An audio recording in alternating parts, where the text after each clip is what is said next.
Hello, everybody. Carson, Evelyn for the second time on a Glasshouse Films Midnight Review. Second film this week. Y'all are real lucky, ain't ya? And tonight we're doing Bumblebee. So, yeah. If you had ever told me that I would be unironically or... not ironically, because I do get pumped for Michael Bay Transformer movies, but I know I get pumped for the stupidity and the fact that it's like, this is gonna be dumb, let's do this. This one I'm like, okay, I've heard good things, and the trailers actually make it seem like kind of like a classic 80s action adventure movie, like something like Flight of the Navigator or even E.T. of all things. And I'm like, okay, I can get behind this. And then John Cena too, so, you know, all sorts of goodies happening there. What about you? Are you pumped for this one? Yeah, it looks great. I mean, like you said, the aesthetic of the trailer is hitting that 80s vibe. Yeah, so, plus Hailee Steinfeld starring in it, and I actually tend to like her quite a bit. So, I know other people don't. Other people that sometimes sit in that chair, but they're wrong. You're wrong. Always. Anyway, we're going to go in to see Bumblebee. So, be right back. Woo!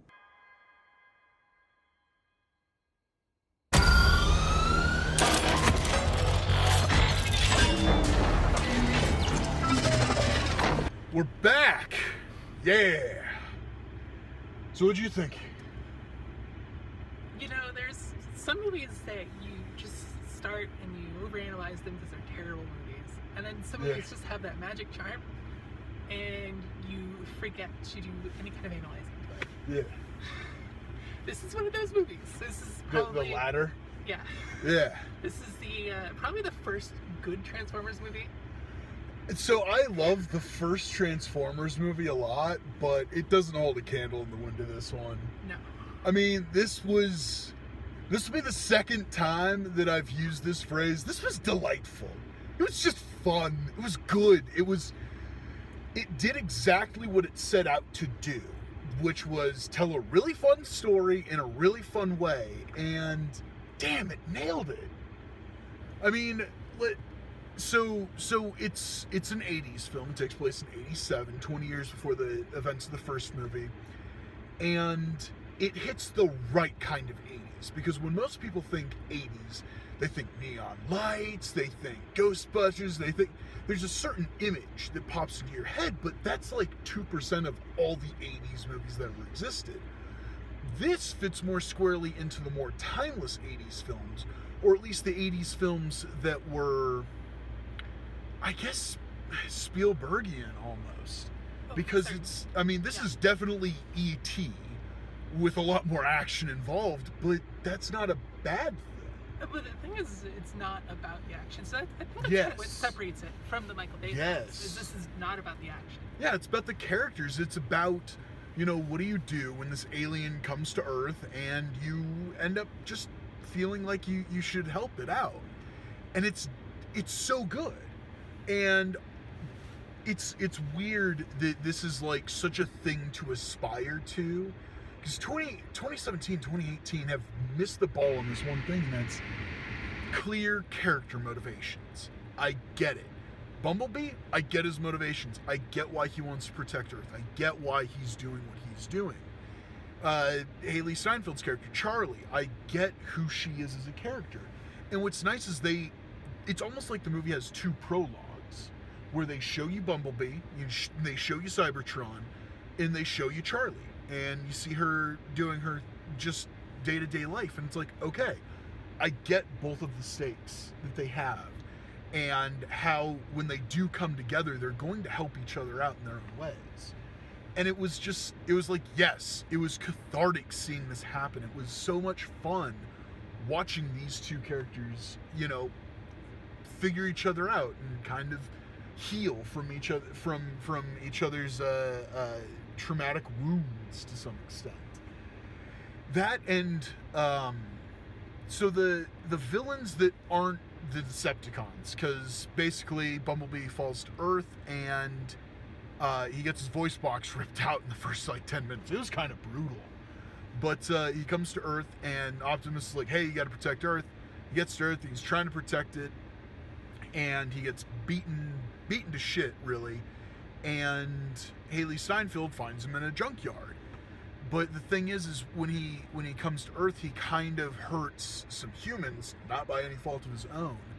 And so right off the bat, it's like, okay, I get why these humans are acting this way, and why this, like, everything fits. There's a flow to this film where everything makes sense at every step, and you're never.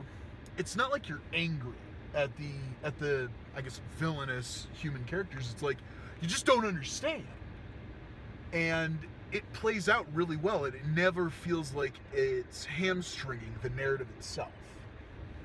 But yeah, I love this is like a theme through some of my favorite movies this year have been great soundtracks, and this one it's 80s-tastic, but it's more like the B-sides of the 80s, like deeper cuts. For certain. And it was a joy. Enjoying it. Yeah. And I'm like, yeah, this is great. And it keeps the movie flowing at a really good pace. And it's just so much fun. And when the movie decides, because it's a very conscious decision to play into certain tropes, it's like, okay, we're going to play into this trope in this way, but it's not going to be shitty. It's not going to be like, oh, look at us using this trope. No, they play it straight. Mm-hmm. And it actually works. And as I said, it never feels like a hindrance to the plot and to the story moving forward. So it's just a really good narrative with action that I can actually see. I understood what was happening, and it helped that, a lot of the fights were between, a very yellow individual and a blue individual and a pink individual and the blue individual, and all these very clear primary colors fighting. It might have been dark at the climax, but I could still tell who was landing what blows. And the thing about the fighting in this is, like, unlike the Michael Bay films, I feel like this was a dialogue, right? About, yes. Good versus evil and who's going to triumph here. And I think a big part of that was the actual fight styles, because it was like MMA fighting.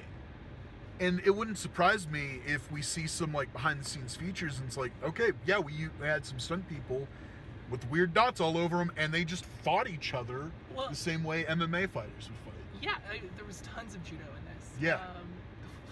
If you want to see robot judo, this is your film. Yeah. And it was fun. I had so much fun with this movie, and I'm like walking out of the cinema just smiling, bouncing along, like, that was great. And yeah, it's just a good time. And I'm so angry that it's not getting more love. Stop everything you're doing. Don't go see Holmes and Watson. Go see this movie and go see the new Spider-Man movie. That's all you need to see, and you'll be fine. You'll be happy.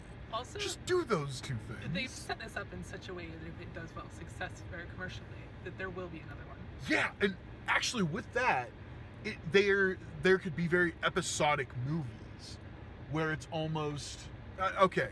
Bumblebee lives at the end. Spoiler of spoilers. It's a prequel. But you're absolutely right. It could be like a person of the week that he's saving, or they're helping out something else. And it's like, yeah, do that. That's what I want. I could definitely see this becoming like a serialized episodic narrative. Yeah, similar to the Marvel movies. So maybe next time we get Optimus' story. Yeah, or Jax, or who, because Jax he got wronged in the first one. But yeah, it could totally be that way. And what I love is not only does this film do so many things right, but it also embraces the, like, weird nature of Transformers. It starts on Cybertron. It's like, Cybertron's crazy. Let's see that for like 10 minutes. And it was so good.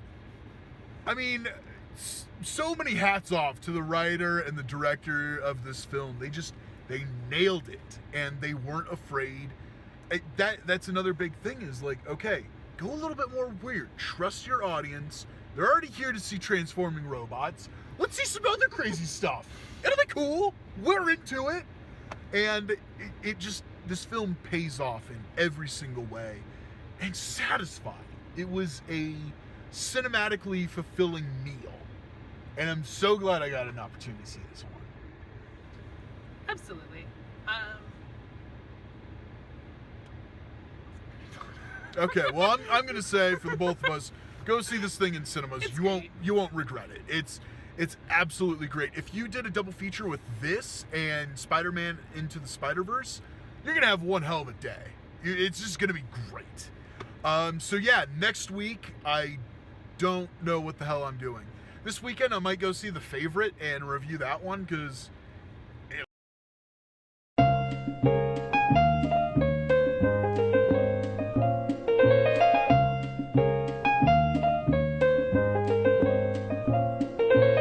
Light is a